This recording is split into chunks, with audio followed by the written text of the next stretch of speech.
Từ khi quen em phút ban đầu, cuộc sống anh khác xưa nhiều lắm. Cho anh cảm nhận tình yêu lớn lên đổi thay từng ngày. Anh biết quý trọng từng giây phút khi có em bên cạnh. Tìm được em là điều vô giá nhất trong anh hằng mong. Ở bên em bao muôn phiền, lo lắng trong anh tan biến hết. Chỉ có nụ cười hạnh phúc ở trong trái tim mà thôi. Em hãy nhắm mắt lại nhận lời đính hôn của anh thật lòng. Vòng tròn tình yêu của chiếc nhẫn cưới sẽ minh chứng tình yêu anh dành cho em. Em sẽ là cô dâu xinh đẹp nhất trong đời ai, cho anh cuộc sống mới đầy ắp tiếng cười rộn vang. Cho anh sự bình yên thật ấm áp mỗi khi đêm về. Cho anh ngàn nụ hôn chắp cánh ước mơ bay thật xa. Em sẽ là cô dâu hạnh phúc nhất trong đời ai, dẫu vui buồn gian khó hai ta sẽ cố gắng vượt qua. Anh sẽ là bờ vai che chở em dõi theo từng ngày. Hãy làm vợ anh yêu anh đến hết cuộc đời.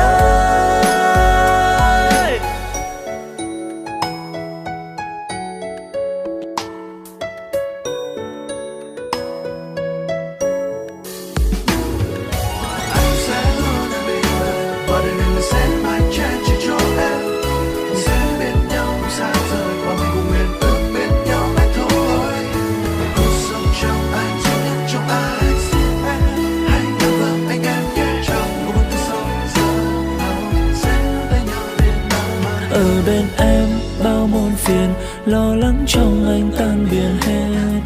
Chỉ có nụ cười hạnh phúc ở trong trái tim mà thôi. Em hãy nhắm mắt lại nhận lời đính hôn của anh thật lòng. Vòng tròn tình yêu của chiếc nhẫn cưới sẽ minh chứng tình yêu anh dành cho em. Em sẽ là cô dâu xinh đẹp nhất trong đời ai, cho anh cuộc sống mới đầy ắp tiếng cười rộn vang.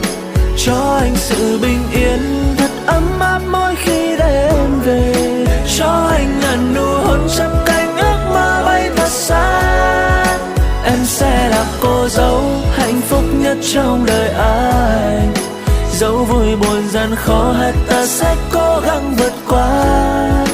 Anh sẽ là bờ vai che chở em dõi theo từng ngày.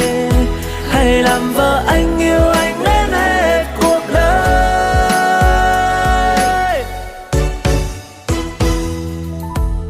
Em sẽ là cô dâu xinh đẹp nhất trong đời anh nhé. Và cho anh cuộc sống mới đầy ắp tiếng cười rộn vang. Cho anh sự bình yên thật ấm áp mỗi khi đêm về. Cho anh ngàn nụ hôn chắp cánh ước mơ bay thật xa. Em sẽ là cô dâu hạnh phúc nhất trong đời ai, dẫu vui buồn gian khó hai ta sẽ cố gắng vượt qua.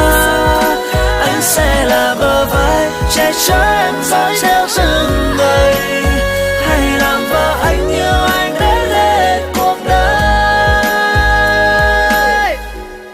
Vượt qua bao ngày gian khó ta đã có nhau rồi.